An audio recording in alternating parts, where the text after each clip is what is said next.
우리가 누군가 새로운 사람을 만나는 때가 종종 있습니다. 아마 여러분 이제 가장 기억에 남는 새로운 사람 만났던 기억은 아마 아주 오래 전이겠죠.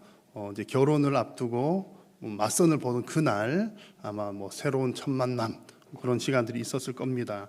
결혼을 위한 만남 아니라 할지라도 남녀간에 또 어떤 교제를 위한 만남들 있을 수가 있겠고요. 남녀의 만남 외에도 각 여러 모임들에서 새로운 만남이 있기도 합니다. 예를 들어 어느 이제 동호회 모임이 있는데 동호회 모임에 어떤 새로운 사람이 참여한 사람, 그래서 새롭게 만나는 만남 등등이 있을 수 있죠. 자, 여러분 누군가 이렇게 새로운 사람을 만날 때 그 사람에 대한 정보가 전혀 없는 것보다는 어느 정도의 정보가 있으면 그 사람에 대한 기대감이 더 커지는 것 같습니다. 예를 들어 우리 어떤 동호회가 있는데 동호회에 새로운 멤버가 오기로 했대요. 오는데 어떤 사람인지 전혀 모르고 그냥 누군가 새로운 사람이 온답니다. 그러면 여러분 어느 정도까지 궁금증이 생길까요? 어떤 사람이 올까?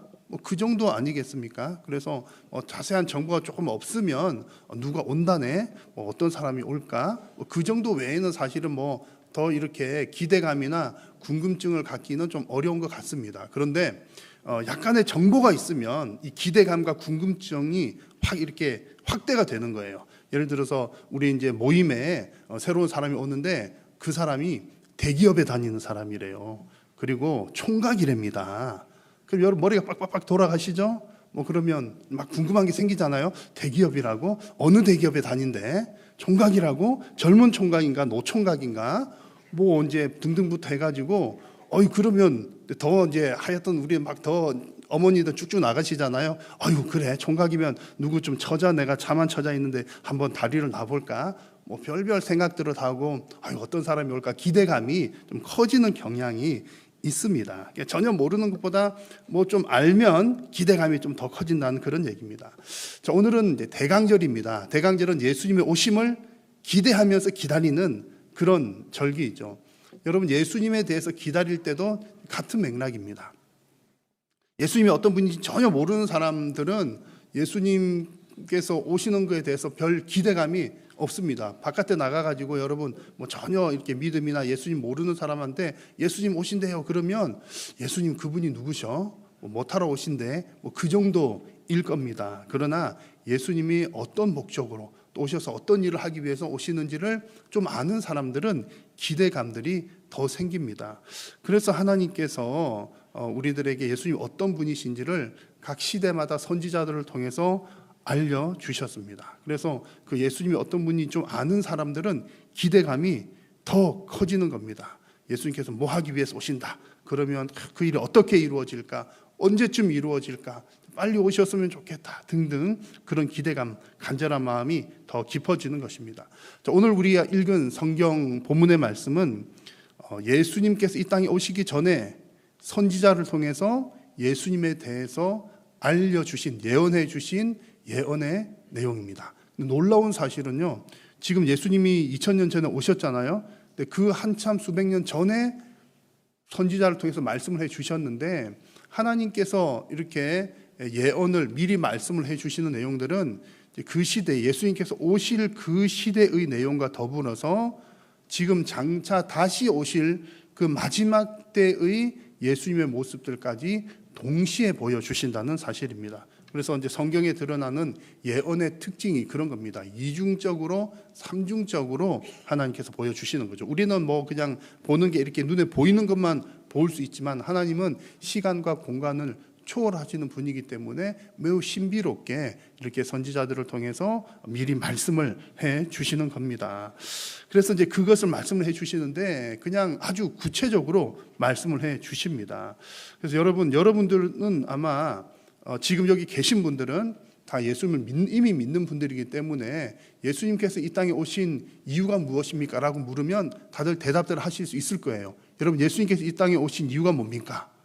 우리 죄의 값을 지불하시고 우리를 구원하시기 위해서 오셨습니다. 그래서 오늘 함께 드릴 내용은요, 요만큼은 다 아시는 내용들이니까 요것을 기본으로 해서 그러면 예수님께서 죄의 값을 지불하시면 그 다음에는 어떤 일들이 일어납니까? 예수님께서 뭔가 값을 지불했다고 하니까 값을 지불했으면 이제 우리에게도 뭔가 주어지는 게 있다는 얘기잖아요. 우리에게 하나님께서는 회복을 주십니다. 그 회복은 그냥 추상적인 회복, 그래 너 예수 믿으면 뭐 다 잘 될 거야, 그 정도가 아니라 아주 구체적인 회복들을 말씀을 해 주십니다. 그래서 오늘 말씀 속에서 그런 구체적인 회복의 모습들을 발견할 수가 있습니다. 그래서 우리가 이 내용들을 이런 부분들이 회복이 된다고, 이런 부분들을 좀 알면, 조금 알고 있으면 그래 그 일이 정말 이루어지나 안 이루어지나 궁금하구나, 빨리 이루어졌으면 좋겠다라고 하는 등의 기대감이 더 커지게 됩니다. 그래서 오늘 이 말씀을 통해서 먼저는 이 땅에 이미 오신 예수님께 감사하는 시간이 되시기를 바라고요. 또 다시 오실 예수님에 대해서 정말 간절히 사모하는 그런 대강절 주일 예배가 되기를 간절히 소망합니다. 자, 먼저 여러분, 예수님께서 오셔서 이제 그 피로 값을 다 지불하시고 우리에게 주시는 혜택들, 회복의 혜택들이 있는데, 그것을 말씀을 나누기 전에 먼저 그 회복시켜야 되는 이유를, 왜 회복을 시켜야 되는가를 먼저 잠시 한번 살펴보려고 합니다. 여러분, 회복이 되어야 된다는, 회복을 기대한다는 것은 그 전에 어떤 상태라는 얘기입니까? 뭐 쉽게 말하면 뭔가 이제 회복이 필요한 상태에 아주 비참하고 뭐 죄로 얼룩져 있고 아주 어려운 상태라는 것이 전제가 되어 있습니다. 그래서 우리가 먼저 이해하고 인지하고 알아야 될 것은, 지금 이 땅은 죄로 인해서 저주와 고통이 가득하다는 사실을 먼저 우리가 이해를 하고 그 다음에 인정을 해야 됩니다. 이 세상을 바라보는 여러 가지 이제 관점들이 있습니다. 관점들이 있어서 어떤 사람들은 세상을 볼 때 세상은 참 아름다운 곳이로구나, 살만한 곳이야, 참 좋아, 이렇게 낙관적으로 보는 사람들이 있는가 하면, 또 어떤 사람들은 세상은 참 괴롭고 고통스러운 곳이야, 괜히 이 땅에 태어나가지고 인간은 태어날 때부터 고통이 시작인 거야, 그렇게 비관적으로 보는 사람들도 있습니다. 그래서 이제 이런 세상을 보는 관점들을 우리 세계관이라고 하잖아요. 여러 관점들이 있는데, 우리 예수님 믿는 사람들이 보는, 성경이 가르쳐주는 세상을 보는 관점은 무엇입니까? 세상은 타락한 세상이라는 겁니다. 이 말 속에는 앞뒤에 여러 가지가 이제 다 붙어 있는 거죠. 본래는 하나님께서 아름답게 지으셨지만 죄가 이 땅에 들어와서 이 땅이 타락을 하게 되었고, 그 타락의 결과 이 땅과 아담과 하와와 땅 피조물들이 저주를 받아서 이 땅은 정말 메마른 광야처럼 되었다라고 하는 것이 성경이 우리들에게 가르쳐주는 세상을 바라보는 그런 관점입니다. 그래서 창세기 3장 17절의 말씀도 보면 이제 그런 내용들이 나오죠. 아담과 하와에게 너가 불순종하고 죄를 지어서 너희들도 에덴에서 쫓겨날 뿐만 아니라 이 땅들도, 온 피조 세계도 저주를 받게 되었다는 내용들이 나옵니다. 그래서 여러분, 이 땅이 저주를 받았으니까 뭐가 필요합니까? 저주를 풀어야 되는 거죠. 이 저주를 해결해야 될 필요성이 우리 이 땅 가운데 있다는 얘기입니다. 우리 각 개인의 사정들도 마찬가지입니다. 하나님께서 하나님의 이제 백성들을 부르셔서 복에 관한 얘기들을 말씀하실 때 너희들 잘 믿고 잘 섬기면 복 받는다, 이 얘기만 하신 게 아니라 신명기 28장에 보니까 불순종했을 때에 받게 되는 저주도 말씀을 하십니다. 내가 내 하나님 여호와의 말씀을 청종하지 아니하고 그 명령과 규례를 지키지 아니함으로 이 모든 저주가 너에게 이르러서 마침내 너는 멸망하게 될 거다. 저주를 분명히 말씀을 하셨습니다. 그래서 여러분, 불순종이, 죄가 있는 그곳에는 정말 그 죄로 인하여서 메마르고 황량하게 되고 황폐하게 된 그런 환경이 될 수밖에 없다는 것을 우리들에게 말씀을 해주십니다. 그래서 이런 환경이라는 사실을 우리가 먼저 이해를 하고 받아들여야, 인정을 해야 그 다음에 우리가 예수님에 대한 소망이 더욱더 커지게 되는 겁니다. 그래서 여러분, 이제 여러분 이미 예수님 믿으니까 내가 어떻게 예수님 믿게 되었나 하면 그 과정은 어떻게 되셨나요? 물어보면 기억도 잘 안 나실 겁니다. 워낙 오래된 일이라서 그러겠지만, 예수님을 믿게 되는, 예수님께서 죄를 용서해 주시고 나를 구원해 주신 분이로구나, 이 믿음이 생기기 위해서는 반드시 필요한 과정이 있습니다. 그 과정은 바로 죄에 대해서, 죄를 자각하는 과정입니다. 내가 죄인이라는 것은 자신의 죄를 깨닫는 것이죠. 그래서 지금 이 상태가 죄 때문에 정말 메마른 광야와 같이 된 상황이라는 것을 먼저 인정을 해야 그 이후에는 무엇을 소망하게 됩니까? 이 죄의 문제가 해결되기를 간절히 소망하게 되는 겁니다. 그래서 여러분 오늘 이제 예수님께서 우리에게 주신 회복의 모습들을 살펴보기 이전에 우리의 본래 모습은 정말 죄 때문에 은혜에 떨어진 사람들이고, 그래서 우리들에게는 하나님의 은혜가 간절히 필요한 사람들이다 라고 하는 사실을 여러분 다시 한번 기억하시고 하나님의 은혜를 더욱더 사모하는 우리 모두가 되시기를 간절히 소망합니다. 자, 그러면 여러분 예수님께서 이 땅에 오셔서 이제 죄의 값을, 이제 우리가 죄 때문에 이렇게 됐으니까요, 그 죄의 값을 지불하시고 죄의 문제를 해결해 주셨는데 그 결과가 무엇입니까? 그 결과가 성경에 걸쳐서 많이 나타나는데 오늘 이사야 읽은 본문 말씀에서 몇 가지를 살펴보려고 합니다. 그 가운데 첫 번째는 예수님께서 죄의 값을 지불하신 결과 이 광야와 같았던 이곳이 회복이 되는 겁니다. 광야와 같은 피조 세계도 회복이 되고 광야와 같은 우리의 인생들도 회복이 됩니다. 근데 오늘 말씀을 보시면요, 이 회복의 과정들을 아주 구체적으로 잘 묘사를 하고 있습니다. 먼저 1절을 보십시오. 1절을 보시면 메시아가 오심으로 인해서 광야와 메마른 땅이 기뻐하며 사막이 백합화와 같이 피어 즐거워합니다. 5절 말씀을 보시면 맹인의 눈이 밝아지고 못 듣는 사람의 귀가 열립니다. 그리고 6절의 말씀을 보시면 다리가 불편한 사람들이 사슴처럼 뛰게 되고 말 못하는 사람들의 혀도 회복됩니다. 그리고 광야에는 물이 샘솟고 사막에서 시내가 흐릅니다.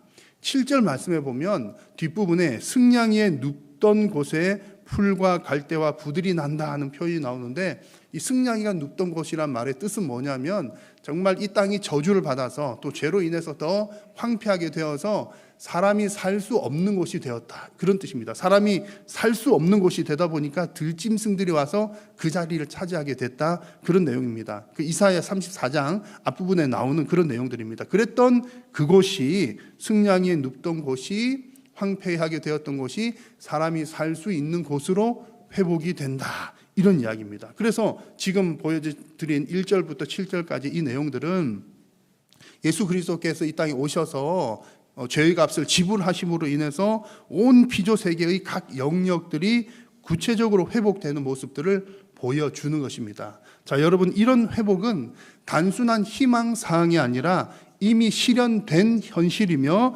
앞으로 완성될 현실입니다.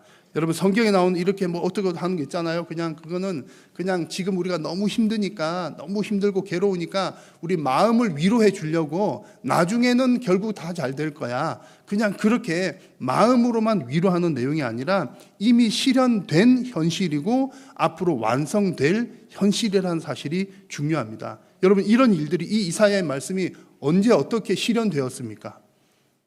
이미 2000년 전에 예수님께서 오셔서 이 일들을 이루셨습니다. 여러분, 성경 구절 찾아드리지 않아도 예수님께서 행하셨던 일들 대략 아시잖아요. 예수님께서 이 땅에 오셔서 막 여러 사역들 하시면서 맹인들의 눈도 뜨게 하시고 못 듣는 사람의 귀도 열어주시고 병든 자 고치시고 하셨던 일들 얼마나 많이 하셨습니까? 그런 것들이 이미 수백 년 전 이사야 선지자를 통해서 예언하셨던 그 일이 현실로 이루어진 겁니다. 그래서 오늘 이 말씀은 이미 실현된 현실이라는 얘기입니다. 그리고 또한 이 일들은 앞으로 완성될 현실입니다. 여러분, 언제 어떻게 완성이 됩니까? 예수님께서 다시 오셔서 이 세상을 심판하실 그 날에 이사야 선지자를 통해서 예언하신 이 모든 일들이 완벽하게, 완전하게 완성이 될 것입니다. 2000년 전 예수님께서 이 땅에 오셨을 때는 법적인 완성을 이루셨고요. 그때는 또 인간의 몸을 가지고 오셔서 이 지구상의 모든 사람들에게 완성된 일은 아니었습니다. 그러나 마지막 심판의 날 때는 전 세계 곳곳에 복음이 증거가 되게 되고 하나님의 뜻이 다 완전하게 다 증거가 되고 난 이후에는 예수님께서 모든 피조 세계를 회복시키시고 또 모든 사람들의 아픔과 약함과 부족한 것들을 완전히 회복시켜 주실 것입니다. 여러분, 그 사실을 믿으십니까? 어떻게 믿으세요? 라고 물어보면 뭐라고 그렇게, 우리 목사님이 그렇다 하던데요? 그거 아니잖아요. 여러분, 우리는 확실히 믿습니다. 믿는 이유는 증거가 있기 때문이죠. 그 증거가 뭡니까? 오늘 읽은 이사야 말씀이 증거가 되는 거예요. 예수님 오시기 이전에, 수백 년 전에 오실 메시아가 이런 일을 할 거다라고 예언을 했는데 예수님이 그 예언대로 예수님이 오셨고, 예수님이 오신 것 가장 큰 예언의 성취고요. 오셔서 이런 일들을 하실 것이다 했는데 그 일들을 예수님께서 이루셨습니다. 그러니 이것이 우리들에게 증거가 되는 것이지요. 예언대로 이 땅에 오시고 예언대로 이 땅을 치료하셨습니다. 이제 앞에서 이루어진 것을 보면 그 약속을 하나하나 다 이루시는구나 라고 하는 것을 우리가 보면 나중에도 약속을 이루실 것이라고 확신할 수가 있는 것이죠. 이제 남은 예언은 무엇입니까? 예수님께서 마지막 날에 다시 오셔서 이 땅을 온전하게 회복시키신다는 것이 남은 약속입니다. 여러분, 하나님의 예언의 말씀대로 예수님께서는 반드시 다시 오셔서 온전하게 모든 것을 회복시켜 주실 줄로 믿습니다. 그래서 우리가 이 사실을 믿기 때문에 성탄절이 올 때마다 예수님께서 이미 이 땅에 오셨지만 다시 오실 것이라는 그 사실을 믿는 믿음 가운데 오셔서 그냥 오시나 보다 그게 아니라 광야와 같은 우리 모든 피조 세계, 우리 인생들을 회복시키실 것이라는 기대감으로 성탄을 맞이하는 것입니다. 여러분, 이번 성탄이 그런 간절한 기대감으로 충만한 성탄절이 되고 대강절이 되시기를 간절히 소망합니다. 자, 이 땅에 예수님께서 오셔서 죄의 값을 지불하신 첫 번째 그 결과는 광야의 회복이라 말씀드렸고요. 이제 오늘 성경 본문에 나오는 내용으로 중심으로 말씀드립니다. 두 번째 결과는 거룩한 길을 내신 겁니다. 뭘 내셨다고요? 거룩한 길을 내셨다. 제가 최근에 유튜브를 이렇게 보다가 우연히 이제 보게 된 내용이 있습니다. 여러분, 그 한국의 위상이 대단하다는 것을 여행을 다녀보면 좀 안 됩니다. 그래서 한국 여권 있잖아요. 초록색, 파란색, 아마 두 가지 색깔인가 그런 것 같은데 한국 여권의 위력이 대단하다 그런 얘기를 해요. 어느 나라들 가면 막 입국이 어려워가지고 막 이렇게 입국 심사 복잡한 어느 이제 그런 나라들이 있는가 하면 한국인들은 한국 여권은 웬만하면 그냥 통과가 쭉쭉쭉 잘 된대요.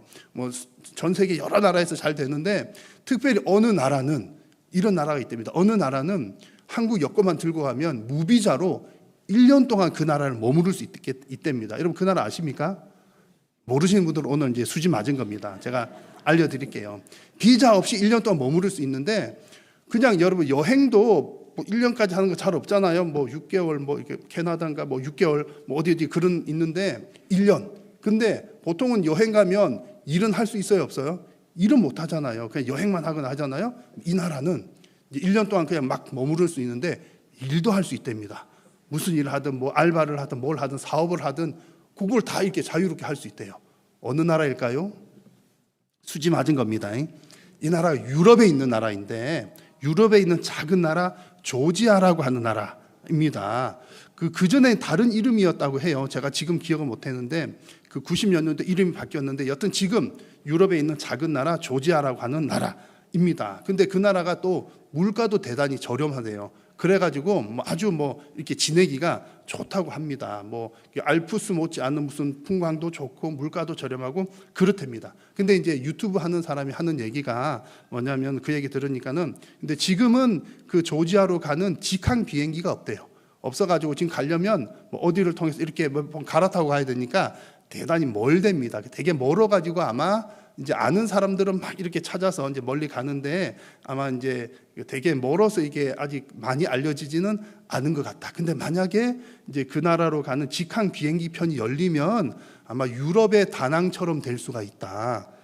이렇게 그만큼 사람들이 많이 왕래할 만큼 엄청나게 인기가 높아질 거다. 이제 그런 얘기를 한답니다. 요 얘기 드리는 이유는요, 조지아 놀러 가시라고 이렇게 하시는 얘기는 아니고, 만약에 여러분 그렇게 좋은 나라가 있다고 쳐봐요. 이제 좋은 나라 이렇게 물가도 싸고 어쩌고 우리를 대단히 환영해주는 좋은 나라가 있는데 갈 길이 없으면 어떻게 됩니까? 비행기 편이 전혀 없거나 갈 길을 모르거나, 이건 다 모르셨잖아요. 모르거나 하면 그 나라가 있으나 없으나 나에게는 별 소용이 없다는 얘기인 거죠. 자, 여러분, 하나님께서는 이 온 세계를 죄로 인해서 타락하고 저주받아서 멍망칭창된 이 세계를 하나님께서는 태초의 그 에덴, 더 완벽한 에덴으로 회복시키십니다. 너무너무 좋은 나라를 다시 이제 완성을 하셔요. 그 좋은 나라가 있는데 그 나라에 갈 수 있는 길을 모르거나 갈 수 있는 길에 대한 자격이 없으면 그렇게 좋은 나라가 있으나마나 나에게는 별 소용이 없는 거죠. 그런데 감사하게도 예수님께서 이 땅에 오셔서 하신 일이 뭐냐? 그 나라에, 그 영원한 천국에, 그 영원한 에덴에 갈 수 있는 길을 열어주셨고 예수님께서 그 길이 되어주셨다는 사실입니다. 그래서 8절 말씀을 다시 한번 보시면 여러분 같이 한번 읽어보겠습니다. 거기에 대로가 있어 그 길을 거룩한 길이라 일컫는 바 되리니 깨끗하지 못한 자는 지나가지 못하겠고 오직 구속함을 입은 자들을 위하여 있게 될 것이라. 우매한 행위는 그 길로 다니지 못할 것이며. 아멘. 여러분, 이 대로는 거룩한 길입니다. 거룩한 길이고 오직 그 거룩한 이 길을 통해서 영원한 기쁨과 즐거움을 누리는 천국에 이르게 되는 길이라는 거죠. 여러분, 이 길을 누가 만드셨다고요? 예수님께서 만드셨다고 지금 이미 수백 년 전에 예언을 하고 있는 겁니다. 여러분, 예수님만이 이 길을 만드실 수가 있고 예수님만이 이 길이 되십니다. 어떻게 그 길이 가능합니까? 여러분, 천국에 이르는 방법 하나님께서 구약의 여러 가지들을 통해서 보여주셨잖아요. 그곳에선 죄가 있으면 못 들어갑니다. 죄가 있으면 못 들어갔는데 죄의 문제를 해결해야 되죠. 그래서 구약시대에 하나님께서는 죄에 대해서는 값을 지불해야 된다. 그러면서 보여주신 게 뭡니까? 죄의 값을 지불하기 위해서 짐승의 피로 대신해서 죄의 값을 지불하게 하시고 죄를 용서해 주시는 그런 모습을 보여주셨습니다. 근데 이 땅의 재물들, 짐승들은 완전하지가 않습니다. 말하자면 일회용인 거죠. 완전하게 온 세상의 죄를 해결할 수가 없는 일이었습니다. 그래서 하나님께서 온전한 재물을 준비해 주셨는데 바로 그분이 예수님. 예수님이 온전한 재물이 되실 수 있는 이유는 이것이죠. 예수님은 온전한 하나님이시며 예수님은 온전한 인간이시기 때문에 그 일이 가능한 겁니다. 재물 자체가 온전하지 못하면 안 되잖아요. 이 땅에는 온전한 게 없거든요. 온전하려면 하나님밖에 없으니까 하나님이신 예수님. 근데 하나님이 영이신 하나님께서 어떻게 재물이 되실 수 있어요? 또 그게 안 되잖아요. 그러니까 죄인인 사람의 모양으로 오신 예수님. 그래서 완전한 하나님이시자 완전한 사람이 되시는 그 예수님만이 유일하게 온전한 재물이 되신다는 이야기입니다. 그래서 이제 이런 내용들을 히브리서에서 잘 말씀을 해줍니다. 히브리서 9장을 보니까 염소와 송아지 피로 하지 아니하고 오직 자기의 피로 영원한 속죄를 이루사 단번에 성소에 들어가셨느니라. 아멘. 자기의 피가 누구의 피입니까? 예수님의 피를 이야기하는 겁니다. 예수님의 피가 영원한 속죄가 됩니다. 어떻게 이 일이 가능하죠? 그 다음 구절에 보니까 하물며 영원하신 성령으로 말미암아 흠 없는 자기를 이라는 표현이 나옵니다. 흠 없는 자기를. 예수님의 피는 흠 없는 제물의 피가 되신다는 이야기입니다. 그래서 완전한 제물이십니다. 예수님은 이 피를 통해서 당신의 백성들의 죄의 값을 지불하셨습니다. 여러분들의 죄의 값을 지불하셨습니다. 그래서 예수님께서는 천국문에 이르는 길을 마련해 주셨고 예수님께서 친히 유일한 길이요 진리요 생명이 되셨습니다. 이 거룩한 길은요 누가 가는 길입니까? 오늘 말씀 8절에 구속함을 입은 자들을 위한 길이다 그랬습니다. 누가 구속함을 입은 사람입니까? 그 예수님께서 온전한 희생제물이 되셨다는 사실을 믿는 사람, 즉 예수님의 죽으심과 부활, 예수님의 십자가와 부활을 믿는 사람이 바로 구속함을 입은 자들입니다. 자, 여러분들은 예수님께서 우리 죄를 위해서 이 땅에 오신 것과 그리고 예수님께서 부활하신 것과 또 장차 다시 오실 것을 믿으십니까? 아멘입니다. 그 사실을 믿는다면 천국에 이른 이 거룩한 길이 바로 저와 여러분들에게 주어졌습니다. 예수님은 이 길을 만들기 위해 자신을 그 값으로 지불하셨습니다. 그래서 이번 또 성탄을 기다리시면서 정말 이 거룩한 길을 만드신 예수님께 감사하는 시간들이 되시기를 바라고 또 그 길을 통하여서 지금도 우리가 이미 누리고 있는 은혜와 또 천국을 살아가는 부분이 있지만 장차 완성될 그 천국문에 온전하게 이루게 될 그 날을 여러분 그냥 아이고 내가 살다가 그냥 죽으면 가겠지 그게 아니라 그 완전한 천국문에 이를 그 날을 간절히 기대하면서 기다리는 저와 여러분 될 수 있기를 간절히 소망합니다. 자, 여러분 결국 이런 과정을 통해서 예수님께서 이 땅에 오셔서 예수님께서 죽으시고 부활하심으로 이제 광야와 같은 이 땅도 회복시키시고 천국문에 이르는 거룩한 길도 여시고 이렇게 하시는 과정을 통해서 우리들에게 예수님은 큰 기쁨과 즐거움을 주십니다. 자, 여러분 이게 이제 뭐 여러분 이제 성탄 때도 그러고요. 여러분 예수님께 오신 게 기쁘십니까? 그러면 해가 지나갈수록 그 소리가 점점 작아지는 것 같아요. 뭐 제 느낌으로 그렇습니다. 그 감사와 감격이 좀 줄어들거든요. 뭐 워낙 익숙해지다 보니까 제가 저 스스로를 봐도 좀 그런 면이 있는 것 같습니다. 그래서 우리는 이제 그 감격을 이제 못 누리는 건 나 손해거든요. 그래서 잘 누리기 위해서 늘 하나님의 말씀을 또 상고하고 묵상을 해야 되는데, 성경을 보면 이런 얘기들이 자주 등장합니다. 성경에는 빚을 면제해 주는 얘기들이 자주 등장해요. 빚진 것을 탕감해 주는 이야기죠. 구약 성경에 보면 여러분 안식년 아시죠? 안식년이 뭡니까? 6년 지나고 7년째 쉬는 거, 이게 안식년이잖아요. 근데 이게 그냥 쉰다 그런 뜻이 아니라 그 가운데 안식년의 여러 가지 이제 법들 가운데 뭐가 있냐면 빚을 면제해 주는 법이 있습니다. 안식년이 되면 빚진 사람이 그 빚을 이게 탕감을 받는 규례가 있다는 거죠. 그리고 여러분 희년은 뭡니까? 희년. 안식년이 몇 번 지나면 이제 이렇게 다시 해볼게요.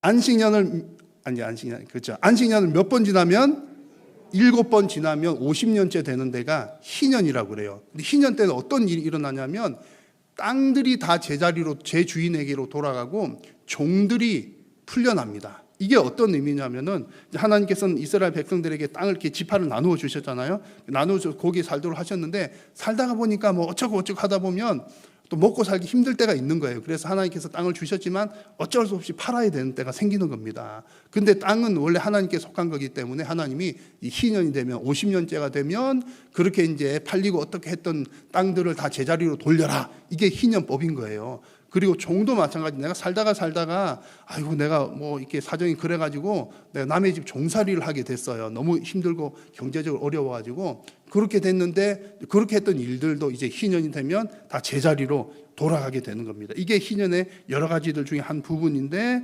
하나님께서 빚을 면제해 주신다는 개념이에요. 신약 성경에서도 예수님께서 여러 말씀하시는데 그 가운데 마태복음 18장에는 예수님께서 1만 달란트 빚진 자를 탕감해 주는 얘기가 나옵니다. 1만 달란트가 우리나라 돈은 얼마가 된다고요? 제가 아마 몇 년 전인가 설교할 때 제가 열심히 계산을 했거든요. 지금 얼마인지 기억이 안 나요. 하여튼 어마어마하게 큰 돈이었습니다. 몇 년 전보다 지금은 금값이 올랐으니까 또 어마무시하겠죠. 하여튼 1만 달란트는 우리 평생 뭐 벌어도 못 버는 어마어마하게 큰 돈입니다. 근데 그렇게 빚진 사람을 갚아주는 얘기가 나옵니다. 자, 여러분 성경에서 이런 얘기, 뭐 안식년이든 희년이든 빚진 자 갚아주는 얘기 들으면 여러분 은혜가 되십니까? 안 되십니까? 별로 안 되실걸요. 왜요? 남 얘기니까, 딴 사람 얘기니까 좀 그렇잖아요. 근데 이걸 여러분들이 이 일을 당했다고 한번 상상을 해보십시오. 그런 일이 없어야 되겠지만 여러분들이 너무 힘들고 어려워가지고 어쩔 수 없이 돈을 한 5천만 원 빚을 진 거예요. 근데 갚아야 되는데 이제 원금만 갚는 게 아니라 이자도 줘야 되잖아요. 여러분들은 성실한 분이니까 막 이제 갚으려고 하는데 열심히 일을 하고 월급을 받아도 아니 빚만 갚는 데 쓰는 게 아니라 또 나도 먹어야 되지, 애들도 먹어야 되지. 그러니까는 애들 먹이느라고 생활비 떼고 이자 주고 그러니까는 이 어떡하나? 원금을 갚을 돈이 하나도 안 남네요. 그러니까 아무리 열심히 노력해도 이 빚진 빚을 줄일 수가 없는 거예요. 막 그렇게 어렵게 살아가던 어느 날 그 빚진 그 사람이 와가지고 여러분들에게 이런 얘기를 하는 겁니다. 아무개 씨, 내가 이렇게 하다 보니까 당신 나에게 빚진 5천만 원 안 갚아도 되겠어. 내가 그거 아니라도 먹고 살만하니까 그 돈 나에게 갚지 마시오. 그러면 여러분 기쁘시겠습니까? 안 기쁘시겠습니까?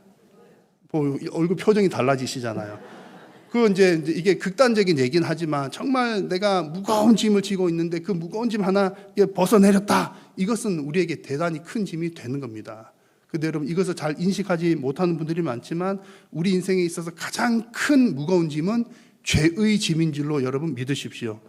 그 죄의 짐을 누가 해결해 주셨습니까? 예수님께서 해결을 해 주셨습니다. 예수님께서 오신 목적이 그거라는 거예요. 그래서 예수님께서 이 땅에 오셔서 여러 사역들을 하셨는데 병든 자도 고쳐주시고 뭐도 하시면서 이런 얘기를 자주 하셨습니다.